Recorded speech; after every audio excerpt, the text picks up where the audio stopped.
do this thing. Turn this up so people can hear you. And we're good to go? Yeah, good to go. Stand up, New York Giants fans. What's going on there, man? What's going on with you, man? It's been a long week for me. I'm under the weather, and I'm tired, as I texted you earlier, man. I'm exhausted. But we will fight through this tonight. New York tough, baby. That's how we do it. New York tough, man. Just like Eli with the Iron Man streak. That's right. That's us. But what's going on, everybody? What's going on, Rakeem? What's going on, Afghanistan? Andrew, Christopher, DieHardGiantsFan, King, Treasy, Nash in the house, Enormous, Xavier, Brandon, Rogers, Trish is in the house, Johnny Morowski. What's going on, New York Sports Hub? Thank you guys for being here. Yeah. And yeah, man, obviously, you know, the thing that I guess we should start off with was obviously the big news of the day, and that obviously being Eli Manning and the press conference he had today. And yeah, obviously some of the main talking points he had was, you know, he did it his way, which I think we always admired about Eli Manning. Yep. He, you know, he was a guy that wasn't a typical New Yorker. Like I said in my video, he was kind of a guy, you know, from the South, and he didn't change his ways, but that's what I admired about him. He always wanted to do things his way, and I think that's what people loved about him. That was the one thing that stuck to me throughout that speech. It was a great speech overall, though. It was. I mean, Eli does typical fashion. Chris Leon, thank you for the super chat. Brilly, or should I say Brilly. It was great seeing Tom Coughlin today. He loves Tom Coughlin. Chris Leon loves Tom Coughlin. Thank you for the $2. Boom! Appreciate that. I don't know how good I'm going to do those tonight. My God, throat's killing me. But yeah, man, I listened to it. I know you said you watched it, and obviously watching it probably get a little bit more emotional because you could see his face and everything. I just listened to it in the car, going to get a little Baddog because it was like 30 minutes long. I'm like, I'm not going to have time to sit down and watch this at home, so I'm just going to listen to it in the car. And, you know, again, I think for me, you know, when Lawrence Taylor retired, I was heartbroken about it. Mariano Rivera retired, I was heartbroken about it. With Eli, I think because he didn't play much of the year, kind of got acclimated to him not being there. Like, he was there, but he wasn't playing, so I don't think it was as hard on me. Now, if I watched it, it probably would have been different, but just listening to him talk, he didn't really seem like he was choked up or anything and got emotional. He was, as he always is, a professional about everything he does, never makes anything about himself. And you know, I did a video on that when he was going to announce retirement. I just love people that just come on there and hate on him. And I'm like, why are you going to crap on the guy when he just retired? I mean, give him some damn credit. You know, it just gets ridiculous. Andrew Christopher, thank you for the super chat, man. Brilly, 10-10-20. Eli Manning Day. Let's make it happen. Thank you for the $2. Boom! Appreciate that. Is that a Sunday? Well, 10-10, I'm assuming because that's his number. Maybe is that the reason that he's saying that? But then, no, it could be. But if it was a Sunday, they could have his retire his jersey. Oh, yeah. Well, let's do it. Let's make it happen, Andrew Christopher. But yeah, like you said, the consummate professional. And yeah, I mean, he said everything that you knew he was going to say. He said that, you know, nobody's ever worn a New York Giants uniform and has appreciated as much as he has. You know, he went on to say that at some point he basically may come back and be a part of the New York Giants organization. Yeah. Don't think it'll be as a coach. Maybe somebody, you know, like I think Pumpkin said it before we went live, you know, up in the office. Yeah. But once a Giant, only a Giant. He said that was obviously the most popular line that he said at the end of his speech. And, and obviously his number's going to be retired, which, you know, came up the mouth of Mara, only be the 12th New York Giant with his number retired. So it was just closure, I think, for a lot of New York Giant fans. Just to get to see him, it was nice to see him one last time. And, you know, actually as a New York Giant player, I'm sure we'll see him in some capacity. Right, of course. Yes. Yeah, but, you know, and obviously his number, he'll be in the Ring of Honor ceremony probably first game next year. And, yeah, it was beautiful today, you know. But like you said, I definitely teared up a little bit during it. I think more so because I saw, you heard. But I think I would have teared up a lot more had it been something that was unexpected. I think this is something that if you were a realistic Giant fan going into the year, that you probably should have expected. Yeah. You know, but by week 5, 6, 7, he's probably not coming back. He definitely won't be back as a Giant. And one thing that I think he was prideful of was wearing the uniform. And I honestly don't think in his heart, I think he could have had an opportunity somewhere to go and compete whether it was with the whoever, a team that maybe is going to draft a quarterback and they want a guy to mold him, but he didn't want to do that. He wanted to retire a Giant, and I think he was proud to play for this organization. I'm proud he played for us. And yeah, that's basically what I got to say about Eli. Absolutely. Metal Gear, thank you for the super chat, brother. Brilly. I hope he gets in the Hall of Fame in 5+1 years. He will. I don't. This guy's a first ballot Hall of Famer. He's a Hall of Fame act, that's for sure. Again, the class act, and that's what they asked him. Why did you decide to retire instead of seeking opportunity elsewhere? And he said, because I wanted to retire a Giant. He didn't want to play anywhere else. He loved this organization, and this organization loved him. And one thing I always say about Eli Manning, and the guy was tough as nails. He may not have looked tough as nails. We always made fun of his face. Everyone made fun of the Eli face. But the fact of the matter is that guy was tough as nails. He never missed a game due to injury. And, we've talked about this a number of times, but that game in San Francisco in 2011, to me, that's the crowning moment of the guy's career. And it embodied everything about Eli that was Eli. He never complained. He got up every damn time he got knocked down, and he got up and he led the Giants to a victory. He got up every time, never yelled at his lineman, never got in the face, never said, can you block somebody? Can you stop getting me killed back here? Let me have some time. No. He got up, he picked the turf out of his helmet, got up, threw it again. That was Eli. Just not great teammate, not gonna hammer his teammates for not doing their job or getting beat on their job, and just gonna lead by example. And that's one thing I've always respected about Eli Manning. Obviously, all the work that he does for charity. I mean, he's just a hell of a human being. And, I just never understand why people want to hate on the freaking guy. He's what you want your quarterback to be. Anybody that tells me they wouldn't take Eli Manning's career as their franchise quarterback, they're lying to me. You can't tell me if you draft a quarterback and he's going to be top 10 in every major pass category, win your 2 Super Bowl MVPs, you're going to say, I don't want that. That guy's going to suck. No, I don't think so. Duke Bothers, thank you for the super chat, brother. I appreciate it, my man. Brilly, brother. Brilly. Jason Garrett's wife. Brilly. I got to show respect where it's due, though. He earned it. Class to Eli, and cheers to Eli and Giants fans. See, Duke's a Cowboys fan. He gets it. Duke gets it. Thank you for the find out. Duke! Appreciate that, my man. But and like you said, class all the way, and I'm glad that he went out the way he did, and he retired as a New York Giant, and there's really not much else to say other than the fact that one thing that he did say that you kind of reminded me when you were talking about the toughness. He even said that in his speech. I actually might have been after the speech. Maybe somebody questioned. Yeah, a reporter asked him. Yep. They said, how did you take pride in the Iron Man streak, and how were you able to play that many games in a row? And he said, listen, I always looked around at my teammates, and I saw, an offensive lineman with a hurt rib, and he's going out there and practicing, and I always felt like it was my responsibility, regardless of the situation I was in terms of, injury or whatever it may be, to go out there and play every Sunday. And he took pride in that.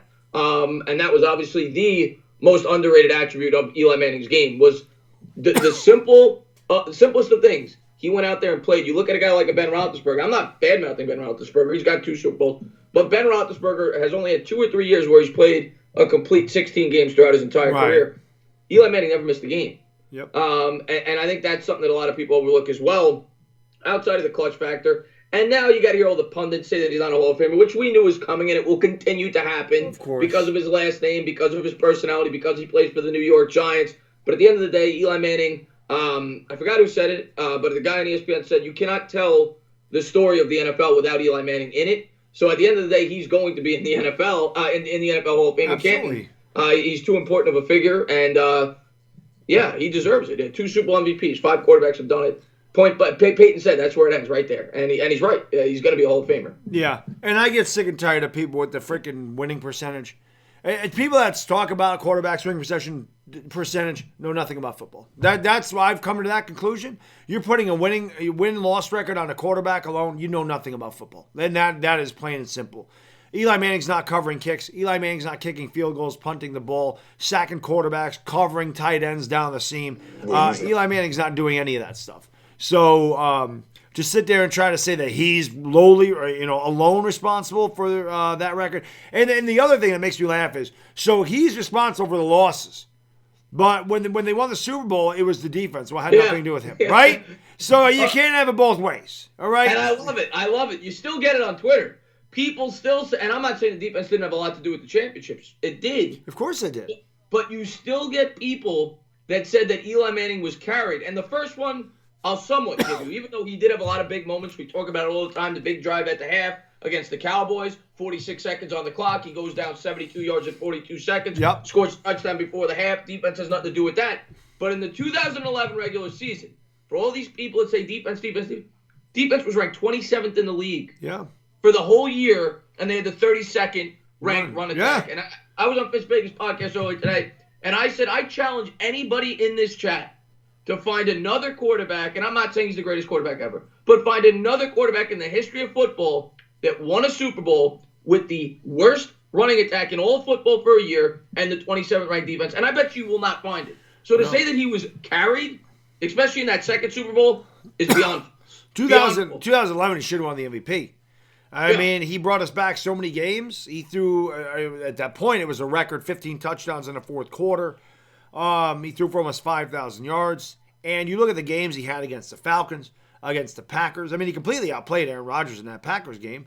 And then against San Francisco, in an incredibly tough environment where he's getting his ass kicked, he throws for over 300 yards, 2 touchdowns, doesn't turn the ball over one time. He got hit, I think got hit 25 times, something crazy. He got sacked with 6 times. He got knocked down 25. It was crazy. Yeah. And again, no interceptions against that defense, 2 touchdowns, and they ended up winning. But they all say, Kyle Williams fun with the football. Well, you know what? Without Eli Manning, they ain't getting there. So, L.A. Lou, thank you for the super chat, man. Appreciate it so much, brother. Brilly. Eli's a Hall of Famer no matter the ballot. He played on good and bad teams, but he was a leader and helped bring his team to 2 rings. An important giant. An incredibly important giant. Without a doubt. Legendary giant. Thank you for the $5. Lou! Appreciate that, my man. and another, I was shocked when I saw this stat. One of the people in my Discord, Ben, showed me this stat, and I think you'll be shocked when you hear it. Eli Manning has the 3rd most wins, regular season wins, in the history of football with a defense ranked 16th or worse. The only 2 quarterbacks above him are Peyton Manning and Dan Marino. Wow. And Tom Brady has 20. He's got 73 because obviously the Patriots always had a good defense. Right. And he has the 2nd most playoff wins with a defense that was ranked 16th or worse with 8. And the only guy that is above him is, I think it was Peyton. I think he was 2nd there. Right. So he was not always carried with the defense. That's a false narrative. He wasn't. By people out there. His defenses played well in the Super Bowl, but I say it all the time. You can say that all you want, but the defense played well, but end of the day, Super Bowl 42, we were down 4 points. We were down 14-10 with 2 minutes and 42 seconds to go. So if he doesn't lead us down, it don't matter how well the defense played, we don't win the Super Bowl. And the same can be said about Super Bowl 46. Then actually, if you go back and watch Super Bowl 46, the Giants drove down the field the whole game. But there was a penalty that knocked them back out of field goal range on a Brandon Jacobs big run. And they ended up having a punt there. It should have been a first down deep inside Patriots territory. At the beginning of the first drive, I think, or maybe it was the second drive, they got down there. He took a sack that knocked him out of field goal range, but they moved the ball. They didn't punt much in that game, for what I remember. So Eli Manning threw the ball all over the field. And of course, I don't care what you say. People could say, well, the Manningham catch. Nah, that's the throw. That's all about throw. And you'll never see a better throw by a quarterback in a bigger situation in your life than that one. Ever. Yeah. And how far? And somebody said, how far did you dig to find that stat? I told you, just a guy in my Discord provided it to me, but I'm looking at it right now. Peyton Manning had 102 combined wins, regular season and postseason, with a defense ranked 16th or worse. He's by far number 1. Dan Marino's 2 with 74. Eli Manning is number 3 with 73. Dan Fouts is 4 with 70. Drew Brees is 5 with 68. And then there's a huge drop off to Warren Moon with 52. Yeah. So he's the 3rd most wins in the history of football with a defense ranked in the bottom half of the league. Yeah. So don't tell me that it was strictly the defense and he had nothing to do with it. Right. I mean, I look at 2015. I mean, how many games did we lose? 38-35, 52-49, 34-31. He threw 35 touchdowns and had over 4,000 yards in 2015, and we were 6-10 because we couldn't stop anybody on defense, which is why they went out and spent $200 million on Janoris Jenkins, Snacks Harrison, and Olivier Vernon to try to fix the defense. Right. So I mean, it's ludicrous. People just love to hate on this guy. I don't know why. They're jealous. I always say this is just jealousy, jealous of his name, jealous of 2 Super Bowls.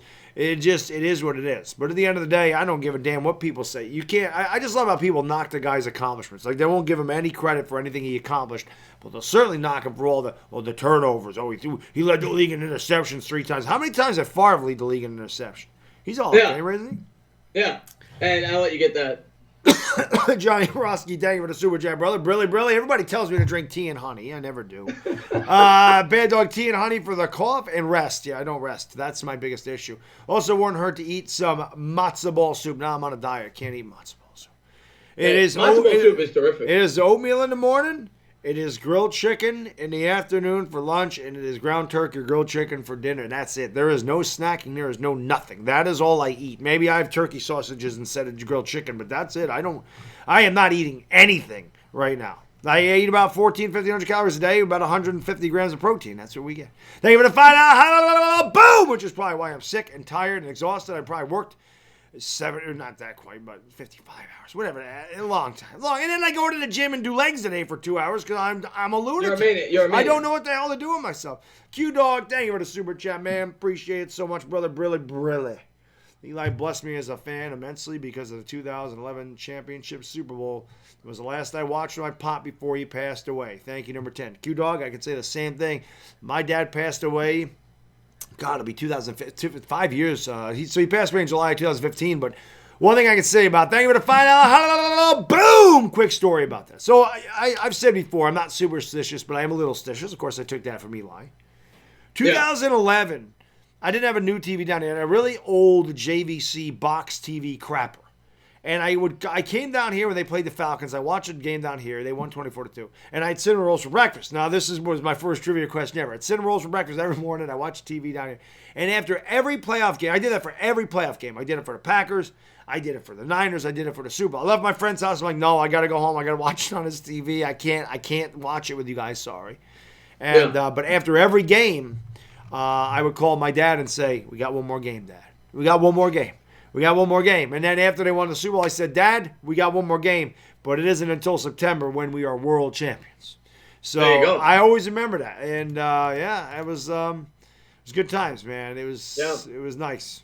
It's good to see. I mean, he had some great years. The first half of his career was amazing. Oh, it was great. It was absolutely great. And I'll get to one more point after you get that. L.A. Lou, thank you for the super chat, brother. Brilly. I'm really not miserable. I'm not hungry. My stomach has shrunk enough to where that's a lot of food for me. But he says, you'll be miserable, but at least you'll be skinny. Well, I don't want to be skinny. I want to be shredded. That's more the goal. But thank you for the $2. Lou! And once I get down to where I like it, then I'll continue to eat healthy, but I'll bump the caloric intake up to between 2,000 and 2,500 calories where it belongs, but it'll be just more portions of what the hell I'm eating now. Because I don't know anything. But my kids too, man. My kids gonna be 12 and be 53. I gotta stay in shape. Just how I'm old, man. I'm old. Get that first. Bobby, thank you for the super chat, brother. I appreciate that so much, man. Brilly, brother, from a humble Patriots fan. I'd like to congratulate Eli on a great career. He beat the best organization in football in the Super Bowl twice. Hall of Fame, no doubt. Bobby's the man. You guys ain't subbed up Butcher's Block and Patriots Talk. Please go over there and check out his channel. He's a big Boston fan. I love Bobby. He's one of my favorite guys. He was a very hard worker. And check out that channel. Thank you for the final. Boom! Appreciate that, sir. Yeah, but the one thing I'll say about, and Bobby's awesome, by the way, going over there and subscribe to him. But the one thing I'll say about Eli that you'll notice, he's on all these lists. This is how I know he's probably the most hated quarterback in the history of football. And a lot of it has like I always have, with his name and New York. He's on all these lists with these prestigious quarterbacks. He's on the top 5, top 7 all-time passing, and all the quarterbacks above him, below him, nobody says all this shit about him. He is one of only 5 quarterbacks with 2 Super Bowl MVPs. You don't hear anything about Terry Bradshaw. You don't hear anything about any of these other quarterbacks. But for some reason, he's on the list with all these guys in all these different categories. Second most consecutive starts, 2-time Super Bowl MVP, you name it. But for some reason, he's the guy that they point at and say, nope, he's overrated. He's mediocre. They don't say it about anybody else that's on those lists. Metal Gear, thank you. Why is it Eli? Sorry. Metal Gear, I'll piggyback that in a second. Metal Gear, thank you for the super chat, bro. I appreciate it so much, man. Brilly. Says, Chris, whoever gave you that stat, can we send that stat to ESPN? First take, skip, or First Take or Skip and Shannon. I'm tired of hearing their arguments that Eli was carried by defense. This is funny how that works, isn't it? This is funny. Yeah, I will mention that stat in my next video briefly. It won't be about Eli, but my next video I'll mention it briefly just so people are aware, because I think that kind of disproves the whole defensive argument. And I'm not saying the defense wasn't important. Of course it is. When you win Super Bowls, the defense is important. It always is. Of course it is, yeah. But Eli had a lot to do with it. And that's all I've ever said. And Metal Gear, one of the best games in the history of video games, by the way. Thank you for the $10 boom! And Roldy Lewis, thank you so much for the super chat, man. Appreciate it, guys. Brilly. How about the hit he took and still got up, but take away the Niners game from Douglas popping him to bloody Jets preseason game. Oh, yeah, that was another one. When he got cracked in the head, he had his head cut open in the freaking preseason. Eli would have played without a helmet. That's how tough Eli was. He played with plantar fasciitis. He was. I mean, they said he was going to be out with 6 weeks with the shoulder, whatever he had there in 2007, and he didn't miss a game. Yeah. He was very, just incredibly tough. And L.A. Lou, man, thank you for the super chat, brother. Appreciate it so much, guys. Thanks so much for all the love. Brilly. Stop saying you're old. I'm 14 years older than you. What does that make me, Dad? No, it makes you older than me, L.A. Lou. That's it. I'm 40. I'm going to be 44. That's not young. I'm not young. There's guys that, listen, my couch over here is older than half the people in this chat. Okay? But thank you guys for the $5 booms. And Harry Kim, thank you for the super chat, brother. Brilly. Next year we'll have 3 teams in the NFC East. Yes. I hope so. And that'll transition us to the new coaching staff. Because I've seen Harry Kim comment on a lot of my videos about the New York Giants' new coaching staff. And obviously, we brought over Jason Garrett from the Dallas Cowboys. We brought over Mark Colombo from the Dallas Cowboys, and I'll talk more about him when you get to that super chat right there. Yes, Chislo Vivo, thank you for the super chat, brother. Brilly, FOBJ, lost all respect from him. Well, I wanted him gone a long time ago. I just, people killed me for that, but at the end of the day, sometimes I get them right. So a lot of times I don't, but sometimes I nail some things, and I'm always proud of myself when I get something right. Not as proud as I am when my wife actually admits that I'm right. Like, can I record that? Rick Sing and Serve. Stephen A. just hates Eli, no respect. This is true. Brilly. Thank you guys for the $2 booms. And then Alejandro Galano, thank you for the $4 super sticker, brother. Brilly. Thank you for the $4 super sticker, Sonic Boom. Appreciate that. Yeah, but yeah. So they started bringing in. They brought in 2 former Cowboys. A lot of people got on them for Garrett. Then they bring in Mark Colombo, who's another former Cowboy. And I actually, when I did my research on Mark Colombo, I loved the hire. And I'm pretty sure we have a couple of Cowboys fans in here. I'm curious to get their take. I'm going to try to get a Cowboy YouTuber on my channel to talk about it. But briefly, if somebody isn't aware, Mark Colombo was the assistant. Obviously, he's a former offensive lineman with the Cowboys. Yeah, absolutely. But he was the assistant offensive line coach with the Cowboys for about 3 years. Then in 2018, last year, everybody knows they were 3-5. They got up to a horrible start. I'll let you get those. Well, Chislo, thank you for the super chat, brother. Appreciate it, man. Brilly. He was all right until he didn't post about Eli. I don't know who he's talking about. Stephen A. I didn't. Oh, you mean not today? Odell didn't, but in the past. Yeah. I see what you're saying. Well, Odell, he and Antonio Brown, I told you, they have to go get Manny Petties. They need to give each other a Manny Petty. Those two need to hang out. Antonio Brown's a mess. Odell Beckham's headed that way. Erica Steele brought Ghosts and Dolphins. Thank you guys for the $2 booms. Appreciate it. There you go, the Ghosts and the Dolphins. I like the Dolphins. I'm not too fond of the Ghosts. Well, Darnold's here. Damn Darnold. But yeah, so Colombo was the assistant offensive line coach. 2018, midway through the season, the Cowboys are 3-5, and Jason Garrett was a head coach there for 10 years. Mm-hmm. Never made a coaching change within season.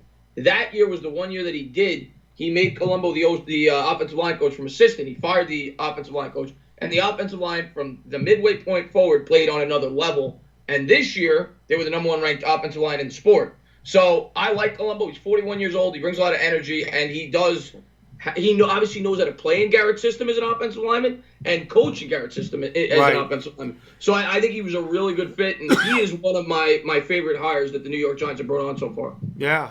Belly, thank you so much for the super chat, man. Appreciate it, my friend from across the pond. Brilly. Skip is only mad Eli was better than Romo.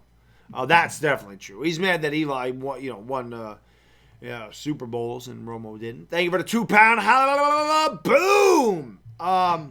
So Jason Garrett, obviously we didn't get to, he was hired before we did this show about a week ago or whatever it was. And, I laugh when people say that Parcells and Peyton made, my camera's dark here, made Tony Romo what he is. I said the first year Tony Romo started, he had 19 touchdowns, 13 picks. Enter Jason Garrett, 36 touchdowns the next year. Jason Garrett did a really good job with Tony Romo, who was an undrafted. I believe he was undrafted out of Eastern Illinois, wherever the hell he came from. Yeah, he was. I think he was undrafted. I'm almost positive he was undrafted. So it's not like he had a lot of talent. And then you get Dak Prescott, who's a 4th-round quarterback that ends up, being compared to Carson Wentz, who's the 2nd overall pick in the draft. So that tells you what he's able to do with quarterbacks. I'm extremely excited about him being our offensive coordinator, working with Daniel Jones. And as you mentioned, I don't know if it was one of your videos or what it was, where you said he's going to have a whole offseason to work with Daniel Jones, where he didn't get that with Dak Prescott because they didn't expect Prescott to start. They expected Romo to start. Right. And he ended up getting Dak and looking at, for a 4th-round quarterback, that's as good as you can expect. So I like most 4th-round quarterbacks aren't in the league after 3 years. Q-Dog, thank you for the super chat. Really says, boom, cough. I know, it sucks. Thank you for the $2, boom, and GQ Boys, thank you for the super chat, man. Appreciate it so much, man. Really. The NFL world is thankful for all the contributions that Eli has done. His sort of David Tyree and Mario Manningham in the Super Bowl will live forever. There's no doubt about that. Those will live forever, man. Yeah. Forever. But the one thing that I always try, I think those are some of the greatest moments in NFL history. But one thing I always try to cement home, Eli did a lot more than just those 2 moments. And I think some people just look at it as those are the only 2 things he ever did. He was a very good quarterback for a very long time. Those are obviously his signature moments, but he was a great quarterback. I'm happy that we had him. GQ Boys, thank you for the $5, boom. But you missed Bobby, by the way. Bobby. Oh, you were doing GQ, but I say okay. Bobby who? Bobby who? See, Butcher's Geomon's in the house. Geomon is here. I haven't seen Geomon in forever. Hope all's well with Geomon, my man. Main man. Bobby who? Bobby Woodruff? Yeah, Butcher's Block. I'm curious to know you guys' thoughts on Judge so far. That was his $2 super chat. Oh, where did I miss that? Did it not show up on me yet? Are we doing this again? Maybe. Oh. But, Bobby, as far as my thoughts on Judge so far, I love him. Where is that? Obviously... I don't see it. Where is it? Yeah, and then Rolly gave you a $5 one. My favorite Yankee, Paul O'Neill, as well as Eli, both embodied what New York is all about. Where the hell am I looking? You know what we're gonna do? I'm gonna have to look at my phone because my chat must be screwed up again. It just does that for whatever reason. So hold on a second, I'll get to those. You can keep talking, Chris. I'm sorry. I'll there it is. I see it now. It's my shit's delayed. That's all. Butch Black, thank you for the super chat, brother. Really, yeah. Chris does that. Well, you can talk about the Judge. I mean, we love Judge. We love that there's no nonsense attitude. Yeah.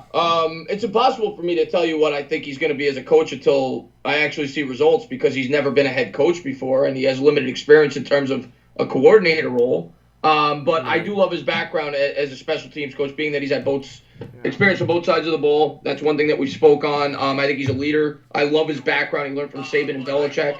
And I think he's going to be a really good coach. I think he's a great speaker. I think he's going to be a good leader. Yeah. And I think he's bringing in a good staff. I'm a big fan of Joe Judge. All right, so now I'm seeing that. I see that, and I see other ones. My chat did freeze, of course. Thank you for the $2. Boom! And then, oh, God almighty. Sorry, guys. My favorite, Roldy Lewis, thank you for the super chat, brother. Brilly. My favorite Yankee was Paul O'Neill. I loved Paul O'Neill. Mine was Mariano Rivera, but I loved him, and you're right. As well as Eli, both embody what New York is all about, which is toughness. I'm hearing OBJ and Landry could be back. Oh, in Cleveland? I don't know. Back where? Yeah, I haven't heard anything about it. I haven't been following OBJ. I don't know. Yeah, I don't know. Rolly, thank you for the... I'm sorry. I'm a Met fan, but even I like Paul O'Neill. I loved his Paul O'Neill and Bernie Williams are my 2 favorite Yankees of all time. Gamers. Yeah. Gamers, and that's what Eli was. Eli was a gamer. Thank you for the $5. Boom! Q-Dog and Bobby, thank you guys for the super chats, brother. Brilly. As Peyton's little brother, Eli never beat him. Well, Peyton had much better teams. Yeah, and he was a better quarterback. Yeah, he was fair. Peyton Manning's arguably the greatest quarterback who ever lived. And then so. Butcher's Block Patriots Talk. Thank you for the super chat, brother. Bad Dog's NyQuil Fund donation. Thanks, sir. I do have some NyQuil upstairs. I actually chased my Alka-Seltzer cold and flu with NyQuil. But thanks so much for the $2 booms, guys. Appreciate that. But as you were saying about Mark Colombo, obviously, I've been so busy. I haven't had chances to watch videos. I noticed my YouTube viewing hours are way down. Like usually it's like 40 hours a week or something. So maybe it's not quite that much. Maybe it's like 35 hours a week that I watch YouTube videos. And this week it was like 16. Well, I just have no time. Yeah, but yeah, man. I mean, Colombo was part of those great Cowboys teams. Obviously, their offensive line is fantastic. What I did want to ask you is, what do you think about the rumors about Jason Witten coming over here to either be a coach or a player? I can't see him being a player. I mean, I would welcome anybody that's going to be a good coach for this team. I laugh when people say that I don't want Cowboys. Who cares? I said it in my video. Do you think the Cowboys cared when Bill Parcells came over there? Do you think the Jets cared when Bill Parcells came over there? No. But I'd welcome if they thought he'd be a good coach. But the thing is, if I don't see where he's going to be the coach here, because I'm guessing that if Kitchens is going to be on the staff like they said, he's probably going to be the tight end coach, because you look around, there's already a special teams coach, there's a wide receivers coach, there's a running backs coach. O-line coach. He has experience as a tight ends coach. So if Kitchens is going to be here, my guess is he'll probably have some kind of title like tight ends coach, assistant offensive coordinator type of role. I doubt he just takes a tight ends coach, but he'll probably want to, a more accredited title, but I think he'll probably be the tight ends coach. Chislo, thank you for the super chat, man. Appreciate it, brother. Brilliant. Russ Westbrook is averaging 34 points a game in the last 8 games. I used to love Russell Westbrook. And then MVP Russ is back carrying Harden and the Rockets. Yeah, I mean, Russell Westbrook was my favorite player for a few years there, and now it's Luka. I freaking love Luka. But thank you for the $2 booms, Chislo, man. I really do appreciate it, sir. Thank you. Yeah, Sabrina, I have the same mindset. I laugh when people, I don't care. Just help us win games. Yeah. If you're going to come here from the Eagles, I don't care. If Andy Reid would have been the Giants head coach after he left the Eagles, I would have been on my hands and knees. Yeah. I would have said, please come to the New York Giants. So I don't care. I want to win. I want whoever can come here and help us win games. Exactly. So it doesn't matter where they're from. And the Cowboys, okay, they haven't won a Super Bowl, but they've been pretty successful. They've won the NFC East a number of times. They've had a couple of years where they've won 13 games. That's more than we've done in the last 7 years, So I'm fine with it. I mean, I liked the Jason Garrett. I know I have some friends at work that are Cowboys fans, and, I get this and I come in. I got to hear that. And I say, listen, I was happy that he was our OC. I didn't want him as a head coach, because we say all the time, just because you're a bad head coach don't mean you're a bad coordinator. Right. We've seen a lot of coordinators that are bad, that are good, that make bad head coaches. So, Mr. A. Lewis Sr., man, thanks so much for the super chat, brother. Appreciate it. Brilly, my man. Hey, Baddog. Sorry I'm late, but I took my little nephew to the mall, and he got lost, and no one would help me find him. Every time I yelled out Marco, people kept yelling Polo. I have polio right now. Thank you for oh, Jesus Christ. Thank you for the $10 I'm dying. $10 boom! There you go, Mr. A. Lewis with the Marco Polo. Chad, I don't know if I would go that far. Here's what I'll say. In 2000, and I'll let you get that first. Fook face. We'll just say it to keep it clean. Fook face. Thank you for the $10 super chat, bro. I really appreciate it so much, man. Brilly. Can you imagine working in a profession for 16 years with perfect attendance along with tremendous success, and when you retire, everyone shits on you? I hate a lot of sports media. We were talking about it earlier. People want to bash him for everything bad he did, but nobody wants to give him credit for anything he did. They want to give everybody else credit for his successes, and they want to blame him for every one of the failures. It's not fair, and I completely agree with you. Thank you for the $10. Boom! Sorry, Chris. And they target him because he's an easy target, and because they know he's not going to say anything back. They know he's going to take it. Yep. It's a big name. He plays in a big city. It's headlines. It's it grabs headlines. And they know he's not going to say anything, and that's why they've always attacked Eli Manning. And yeah, it's not fair, but you knew this was coming. It's been Eli's entire career, and he's going to let it roll off his shoulders and handle it with class. Man, he don't care. At the end of the day, Eli Manning has made more money than any professional football player ever, if I'm not mistaken. Is that correct? He has, and I'm glad he has. Okay, so he's got that. He's got a beautiful wife. He's got a beautiful family. The guy won 2 Super Bowl MVPs. Do you think he gives a damn what anybody thinks? Chris and I sit here and do these little shows on YouTube. We don't give a damn what people think about us. Do you think Eli Manning gives a damn about what people say about him? Really? I don't think he does. But people, like I said, they just want to wreck the guy, and I get sick of it. I got sick of it. Listen, I was critical of Eli just like anybody else when he didn't play well. I was saying right away at the beginning of the year, it's time to go to Daniel Jones. I wanted him in there. I said Eli's done. That was what. But it doesn't mean I love him any less. It doesn't mean I don't appreciate everything he did. I just felt like his time was up, and that the better days were gone. And it happened to every professional athlete. Lawrence Taylor was not good in 1993 either. You know, and it still hurt me to watch him retire, but I knew Lawrence Taylor couldn't play in 1993, 94 like he did in 1986. That wasn't going to happen. So every professional athlete comes to this point in their career where they all think they can do it, even when they can't. And I'm glad that Eli. That's the competitor, right? Of course it is, because that's all they've known their entire life, right? So I just respect. I don't know how anybody can hate on Eli. What has Eli ever done to anybody? You know, that's the thing. Like I think people blamed Eli at the end for sticking around too long, but how could you blame the guy? Like Baddog said, if the organization wants to keep him around to be the starting quarterback, he loves playing. He still thinks he can do it. He's a competitor. I don't think you get mad at Eli. That's not Eli's fault. You know, and I think he earned that. He earned that respect, in my opinion. Right. For us not to bash him on the way out. And I think that's the sad part about sports in general. I think like everything with sports is the here and now. Even when a guy gave you what Eli Manning did, I was watching him, Mike Francesa's talking about this, and I don't always agree with Francesa. Probably 30% of the time I do. But I was watching his take on Eli Manning, and it was a great point where he told Archie Manning after Eli Manning won that second Super Bowl that he had a pass. He was good to go. And Francis said, I was wrong. The fans turned on him. Right. Yeah, I think that's a sad part of sports that people a lot of times don't admire and appreciate what the guy did for them. And they only think about right now. Right. And it's a shame to see him have to go through that. But that's a sad part about sports. You know, and you talk about all the defense carrying. How about Peyton Manning's second Super Bowl? How did he do in that Super Bowl? You see Peyton Manning's stats against the Panthers in that Super Bowl? You want to talk about a defense carrying a quarterback? That is as blatant as seeing a defense win a game as you're ever going to see. Peyton Manning did nothing in that game. Nothing. He barely threw for over 100 yards. I don't think he threw a touchdown in that game. Peyton Manning was the worst quarterback in football that year. He was. He got carried by an all-time great defense, and they got hot in the playoffs. He was horrible. And nobody says anything about that. Of course not. Yeah. That is the definition of being carried. Right. And I'm not trying to bash Jimmy Garoppolo. Jimmy Garoppolo made 8 pass attempts last week. That is the definition of being carried. Wow. Eli Manning dropped back 50-something times against the 49ers in 2011. But legitimately being carried because Mostert had, 200 and God only knows how many yards. That's literally carried him. They didn't have to. He didn't have to throw the ball. And the same thing can be said about Tannehill during their run. Because both of their playoff wins, he threw for less than 100 yards.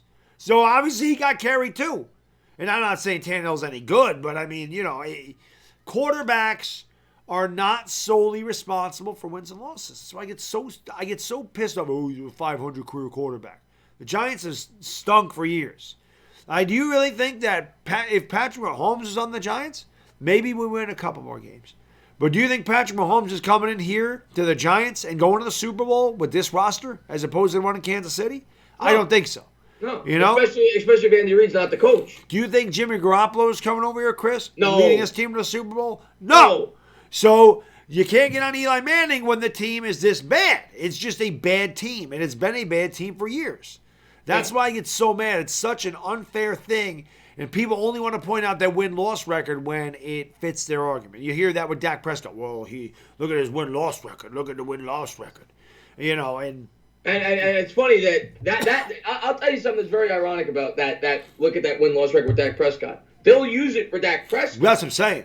But they won't use it for Jason Garrett. Jason Garrett has the same win-loss record as Dak Prescott. Yep. But you want to throw Jason Garrett out of town. But Dak, he's a good quarterback. Look at his win-loss record. And then I had so many people tell me, oh, well, you know, Jason Garrett's going to Giants. All the NFC East knows him. They all know his game plan. He destroyed the NFC East. Jason Garrett's owned the NFC East. Look at his record against the teams in this division. He's killed it. He killed it.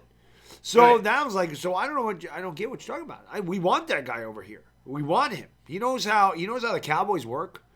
That's for sure. He always beat the Eagles. He did in the last game, obviously, but, you know, I mean, I was happy with the Jason Garrett hire. I really was. I thought that was good. And like I said, I don't know as much about, you know, these other coaches because I haven't had a chance to. I got to watch your videos if I ever get time because I say I don't have to research nothing. I got my man, the entertainment. Which I just want to say this. I am, you're approaching 20,000 subscribers. I am very proud of you, man. You work your freaking ass off. You do. I don't think people understand how much research this guy does to figure out all this stuff and come up with all. He does like a 10 or 12 minute video, but it probably takes a half an hour to 45 minutes of research. He's not just going out there. So I'm proud of you, man. I'm proud of the way your channel's going. And I appreciate that. You're a very hardworking guy. So really to you, sir. Thank you very much. Thank you. Mandeep Singh. I get it from Eli. Yeah, there you go. Mandeep Singh, thank you for the super chat, brother. Brilly. Guys, what's the prediction of 2020? Well, as we said, gotta wait for free agency, gotta wait for the draft, gotta wait to see what our roster looks like. We don't know what we're gonna have as far as the roster goes, so it's almost impossible to say, you know, what the record's gonna be because we don't know who's gonna be on this team outside of Barkley, Shepard, you know, your main guys. But there's going to be a lot of guys that come in here. Maybe C.J. Littleton comes in here. Who do we draft? Andrew Thomas, Isaiah Simmons. There's a lot of guys that can come in here, go out of here. So we just have to wait and see.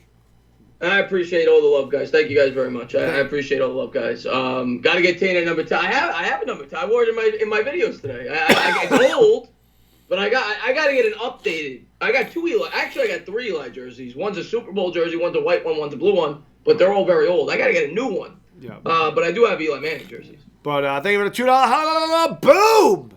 But yeah, that win-loss record always just makes me laugh. It's just so stupid. It's just such a stupid thing. It's like, you know, oh, well, this pitcher, you know, he was Nolan Ryan, per example. I think it was 1981. The guy was 8-16. Oh, he sucks. His ERA was 2.76. Jacob DeGrom. You're right. He won the Cy Young with a losing record. Then he was 10-9, whatever. I think it was one game over, 10 wins, or something like that. Felix Hernandez one year was 13-12 on the Cy Young. Jacob DeGrom's ERA is 1.96. You can't win because the Mets don't score. That ain't his fault.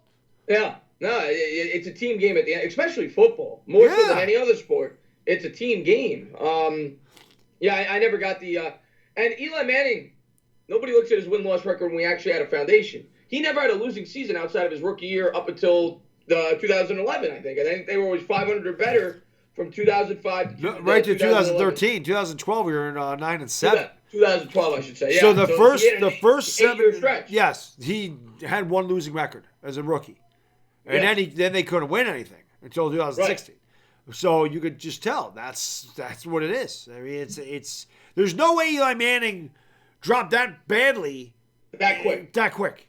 No way. Not in his prime. There's no way. There's no way Eli Manning is 30 years old and all of a sudden he can't do it. David Bialago, thanks so much for the super chat, man. Appreciate it so much, brother. Brilly. If you could only pick one potential free agent, regardless of cost, who would it be? Chris, how many other great Giant QBs have you seen start for the Giants? How many other Giants quarterbacks have you seen? I've seen. Well, I've probably seen. Well, obviously, I saw Kerry Collins. I saw Kurt Warner. Cannell. I saw Dave Brown. Lucky you. Lucky me. That's probably where I started watching Dave Brown. Right around then, when I really watched them. I saw the tail end of Phil Simms when I was 8 years old. Right. So I don't count that. I count around at 10, 11 years old. So Dave Brown is where I started. Right. Lucky me. One potential, lucky you. One potential free agent. Ngakoue is probably the guy that we're not going to get him, but that's probably the guy that I would want. I want the pass rusher, man. We need a pass rusher really bad. So God, who did I see? I saw Sims, obviously. I saw Hostetler. I saw Jeff Rutledge.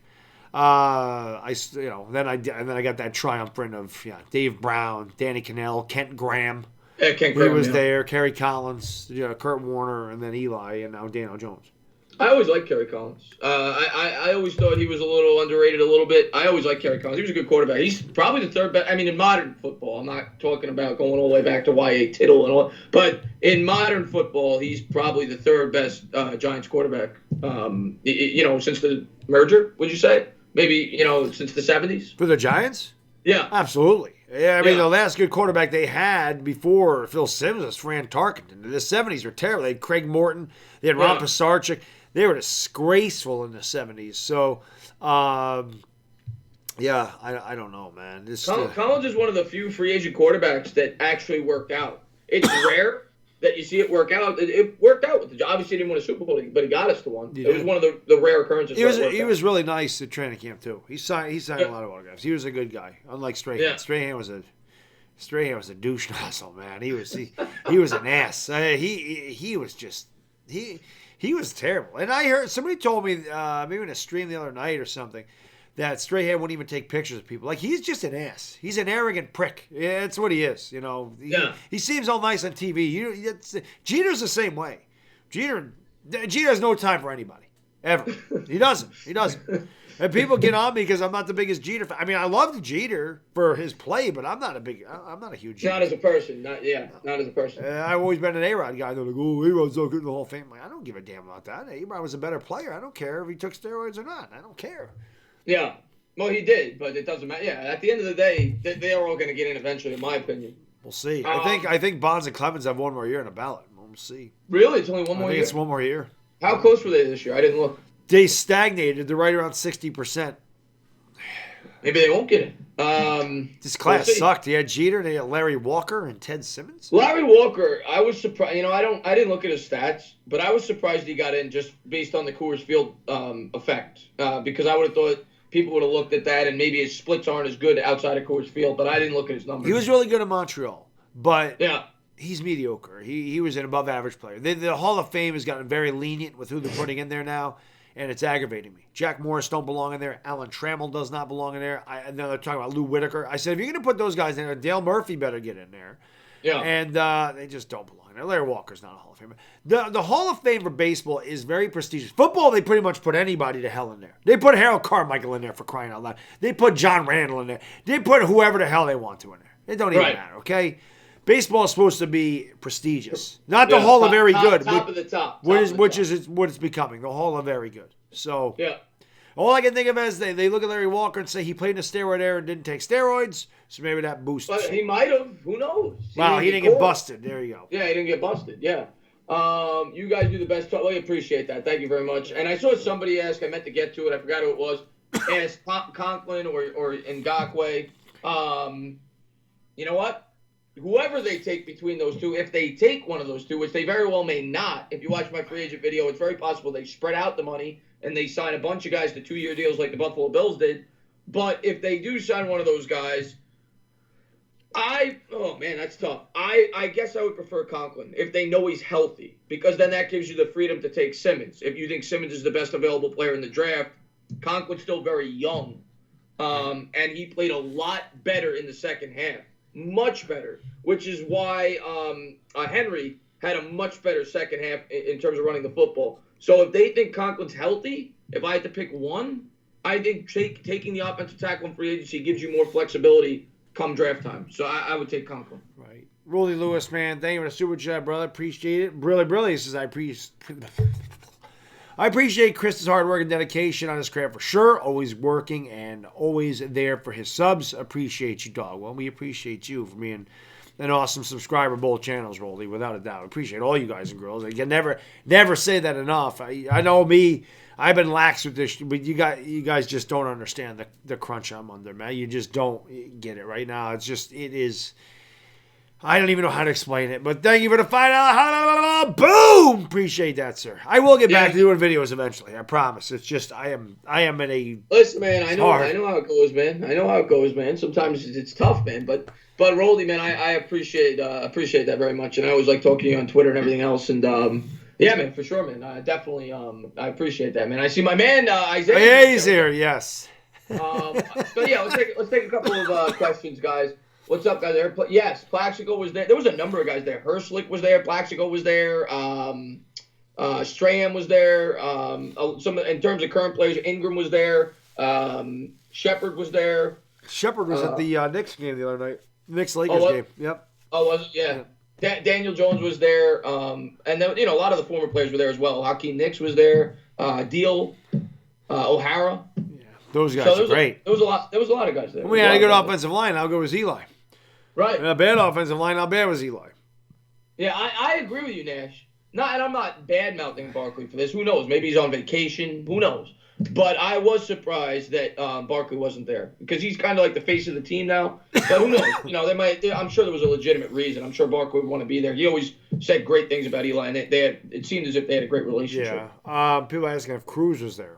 I didn't see it. I listened to it, so I don't know who was there. I don't think Cruz was there. Now, Cruz spoke about it. I saw, he did some kind of camera video. But my guess is, doesn't Cruz work for ESPN?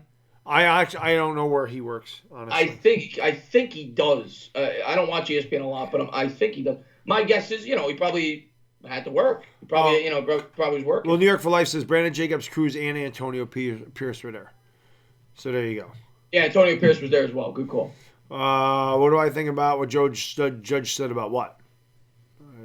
I don't know what he says. I don't know exactly. Judge said about what? Are you talking about the video I did today, or are you talking about Eli Manning? I didn't hear. I saw him. I saw pictures of him talking to Eli Manning. I didn't see anything that he specifically said. Plaxico was there.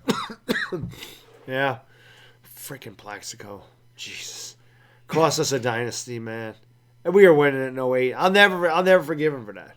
Never. I loved Plaxico. I had his jersey, but that hurt when he shot himself. Yeah. Figuratively and literally for him. I had to hurt. Yeah, it's a shame. It's a shame. And had they not passed that gun rule that year, but who knows how long he would have taken to get back on the field anyway. Right. But had they not passed that new gun law that year, I always said I think they made an example of him.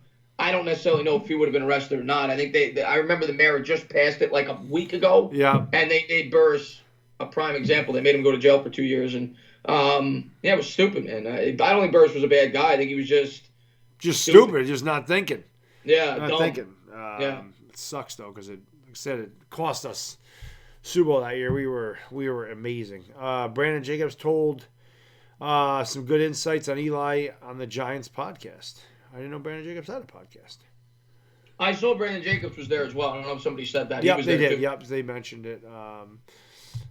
Isaiah's in it. Isaiah cracks me up. You gotta love Isaiah. Isaiah's the best. He is.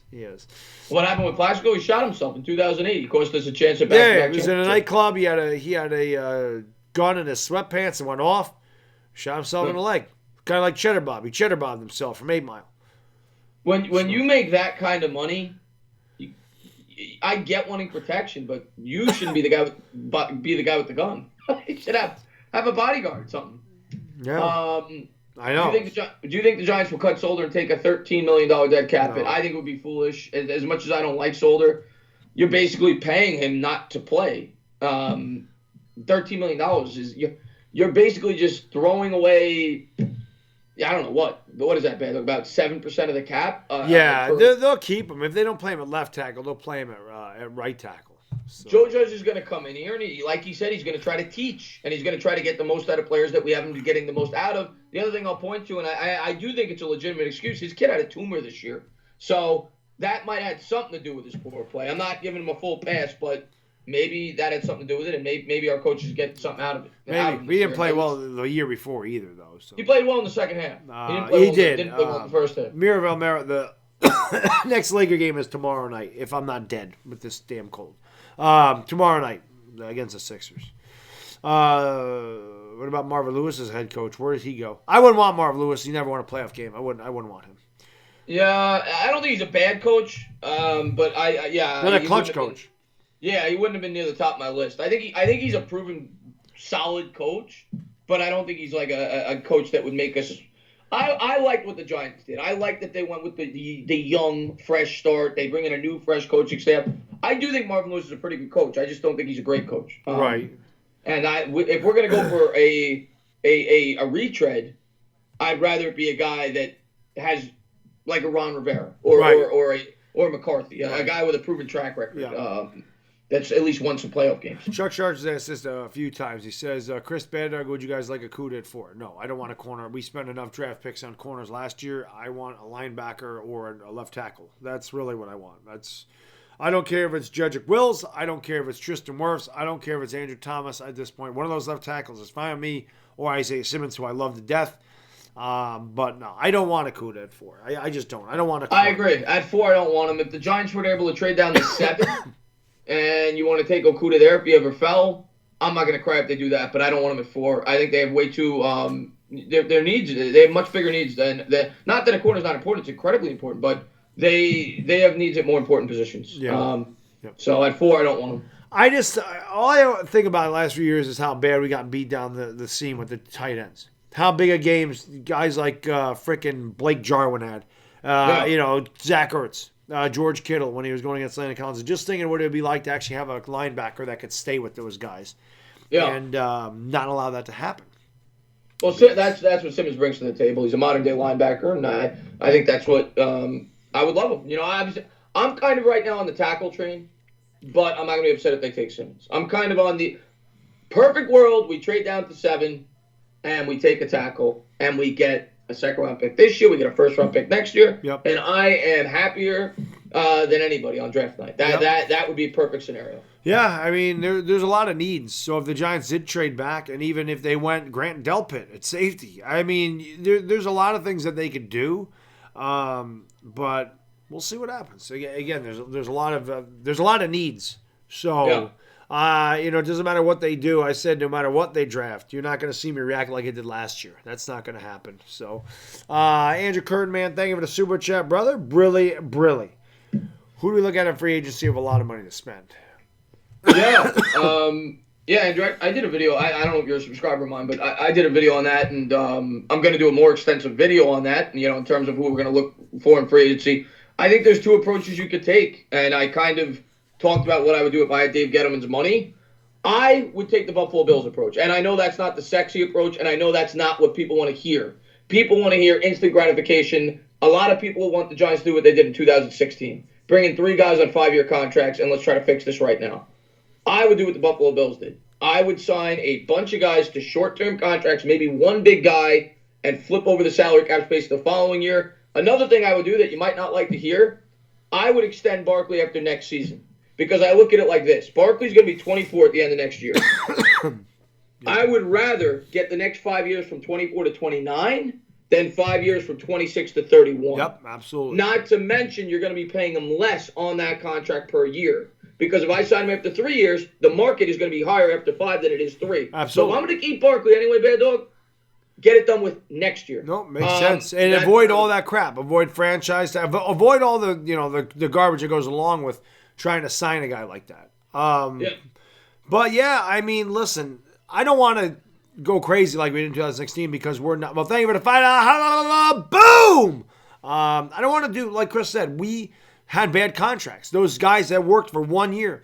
You don't win with free agency. You win with the draft. We still have a long ways to go before we can plug in a piece here. We're not going to be able to go out and, like Chris said, sign 3 big guys, and all of a sudden our team's going to be that much better because it's not.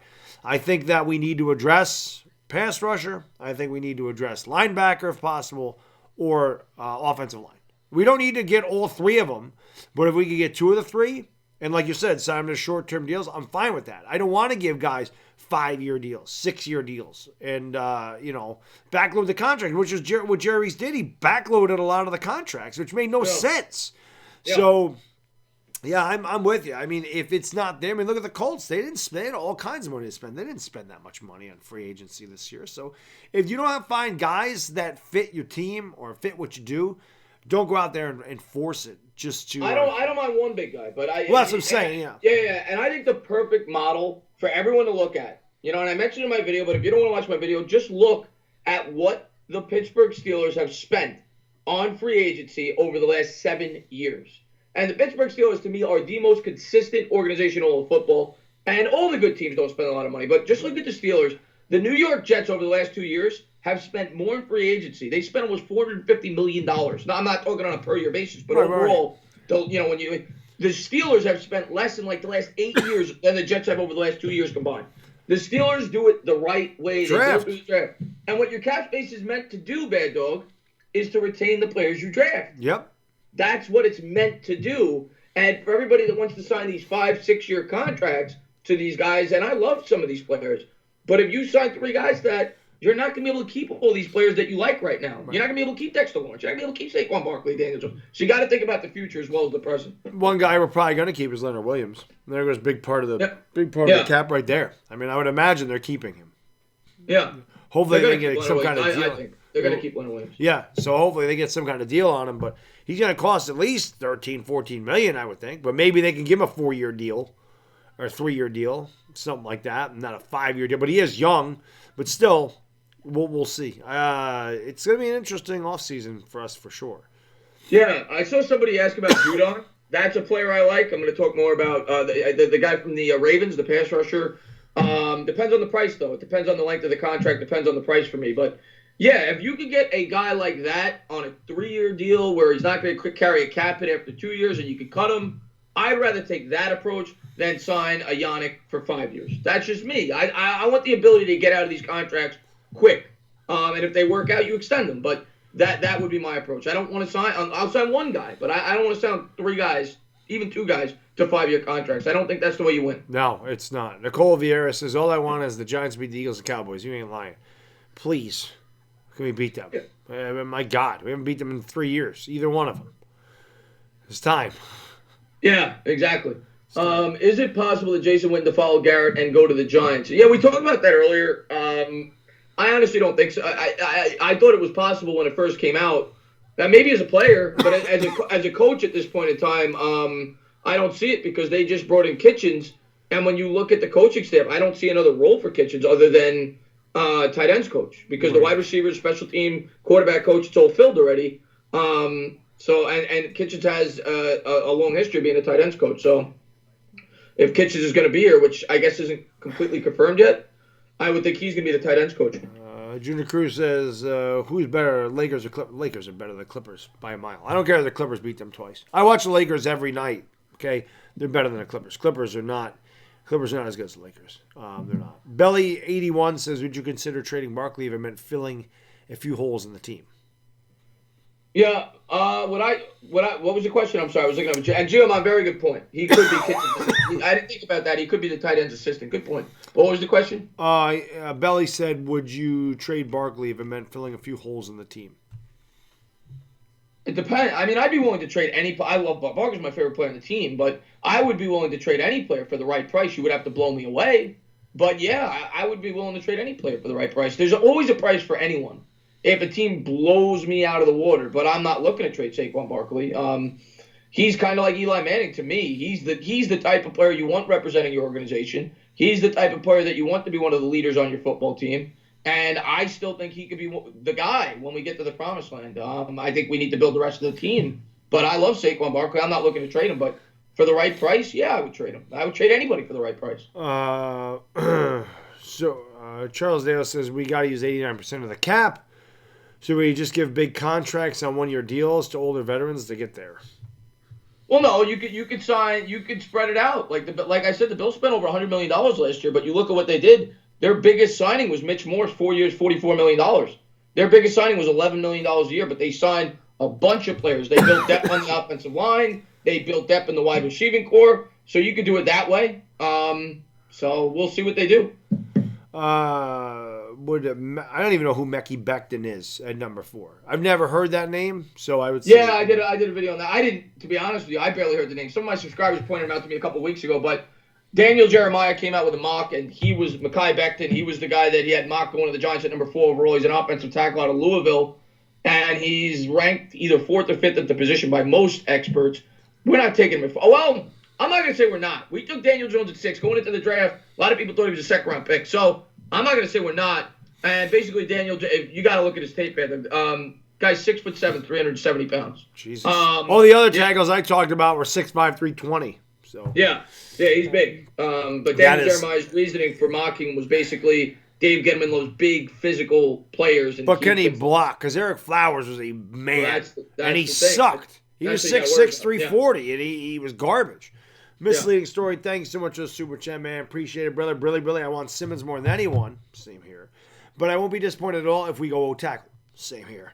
We're in a perfect spot to trade down. Also love Chris's attitude towards free agency. Yes, he's right. I mean, you don't want to overspend on guys and give them long-term, because that's how we got in trouble with the contracts now. Yes, it worked for 1 year, but look what we had to do. We got nothing in return for those guys, and we had to pay them a fortune, and we got nothing. We got 12 wins in the last 3 years. Thank you for the 10. Boom! Misleading story. I really appreciate that, man. And L.A. Lou, yes. If I'm going to spend big, Littleton is one of the guys I'd potentially be interested in. I like Littleton a lot. And yeah, he's a great cover. He's kind of like Simmons. He's a coverage linebacker. Yeah, I like Littleton a lot. If we're not going to draft Simmons, Littleton might be a guy that could do similar things to that of a Simmons. He's an undersized linebacker that could drop back in coverage. He could rush the pass. He does a little bit of everything. And I do like Littleton a lot. Yes. If we sign Littleton, I got to imagine we're going offensive tackle. Yes. I mean, our draft picks are going to depend on what we do in free agency. Free agency comes first. So if they go after pass rushers and linebackers, you know they're going offensive line. If they bring a guy like a Conklin in here, you know they're probably going to go defense. So we'll just have to see what they do. Of course, that doesn't mean they won't go O-line if they sign Conklin. It doesn't mean that they, if they bring Littleton here, they wouldn't go Simmons. Because, like we said, they took Daniel Jones 6th overall last year. Nobody saw that coming. Yeah. So, well, one guy that I see a lot of people mention, we need a center. And I do like McGovern. A lot of people brought. I think that's his name. If I might be mistaken with somebody else, but Connor's his first name. I think it's Connor. I could be wrong on that. But that is one position that I would like to potentially address in free agency on a 4-year deal, 40, something similar to what Morris got last year with the Bills. 4 years, 44. That might be a smart guy to sign. It fills a hole, and like Gettleman says, and like all the good organizations say, you use free agency to set yourself up for the draft so you can take the best available player. Yep. You don't want to get your stars from free agency. You want to get your plugs from free agency. Right, and that's what it is. And get your stars from the draft. That's why you build in a draft. You cannot build through free agency. That does not work. It does not work. Like can work in baseball, there's no cap, but it does not work here in football. Too many guys on the team. And, 3 guys taking it. Like, I look at the Eagles. They're screwed. I don't care what their fans say. You look at 11 players taking them over 70% of their cap. And they're all backloaded contracts of older players. They're in trouble. I mean, they don't have a lot they can do. Yeah, Creed Humphrey, if you're drafting one, Creed Humphrey's great. Second round. Yeah. He's great. Kenneth Murray from Oklahoma is my dream pick. I would love Kenneth Murray. Kenneth Murray is one of the most aggressive run linebackers in the country. I love Kenneth Murray. Kenneth Murray, I say it all the time, the guy's a football player. That guy's a stud. That guy's a beast. He's not Isaiah Simmons, but I do love Kenneth Murray. I say it all the time. I've watched Oklahoma football for 14 years now. I don't remember ever getting that excited watching a defensive player because we don't play defense at Oklahoma. Right. Obviously, as we saw in the Sugar Bowl or Peach Bowl, the Peach Bowl, when we lost 63-28. But Kenneth Murray can play defense, and I would always get excited watching him play. The guy flies around the field, and I love his energy. It never stops. So I love Kenneth Murray, too. There's a lot of guys in this draft that will be happy if we take it. Just put it that way. Yeah, there's a lot of good players. Nicky says, who would you command if we trade back? Well, that's all dependent, as I told Chris earlier, my current dream scenario is to trade Costanzo and Conklin, sign Costanzo. Yeah, I don't see that happening over real juicy because we already have a tackle in Solder. I don't think we're signing 2 tackles. But what would we command if we trade back? Nicky, it all depends on, to me, it depends on who you're talking about trading back with. Are we trading with the Chargers or are we trading with the Raiders? Obviously, if I'm trading to 12, I'm asking for a lot more than if I'm trading to 6. Yeah. But if we're trading to 6, which I think is probably one of the more realistic trade partners with the Chargers, being that they'll probably want a quarterback. Maybe they want to jump Miami. They're scared they'll take Tua or whoever. Similar to what the Jets gave up. Maybe a little less, being that the Jets jumped from 6 to 3 for a quarterback. But similar, where they gave up 3 second-round picks. I would want probably 2 seconds and a third or 2 seconds and a fourth. Plus, obviously, the 6th overall selection. Because at that point, I look at it like this, Baddog. I'm still getting the player I would have gotten at 4 at 6. Right. And I'm getting 2 seconds. Exactly. That's the dream scenario for us. Yeah. Is we're able to get who we want at 4 and add extra draft picks. So it's basically what the Colts did with the Jets. They still got their offensive linemen, and they got 3 second-round picks out of it. Yeah. What was I looking? Misleading story, man. Thank you for the super chat, brother. I appreciate it so much, man. Brilly, this is in honor of the best Giant quarterback to ever live. And yes, he is, without a doubt. Thank you for the $10 boom! Number 10 forever. Number 10 forever. You think the Giants will go to the playoffs next season? I don't. I think there's too many new parts. I think there's a lot of things. I just don't think they're there yet. I don't. Yeah, I won't say they can't, but yes, I'm with Baddog on that. I'm not going to say. First off, there's no way. We don't know the team yet. We don't know what their strategy is. If they go out there and spend all this money on these superstars, maybe they will, but I don't think it's the right approach for long term. Similar to 2016, maybe they will. But if they do what I think they're going to do, based on everything that you've heard from Getterman, based on everything you've heard from Mara, and they're not going to go crazy and hog wild, the term that he used, no. Do I think they're going to be improved? Yes. They play a tough schedule. I think 6 or 7 wins is a realistic, but that's fine. As long as they grow and they start to get better, I think 2021 is when the Giants could be really good. So, but I hope I'm wrong, Baddog. I hope they will. Oh, me too. I mean, of course. But I just, I thought they'd go 7-9 this year. They ended up going 4-12, and I didn't even think they'd be good. I didn't think they'd be this bad.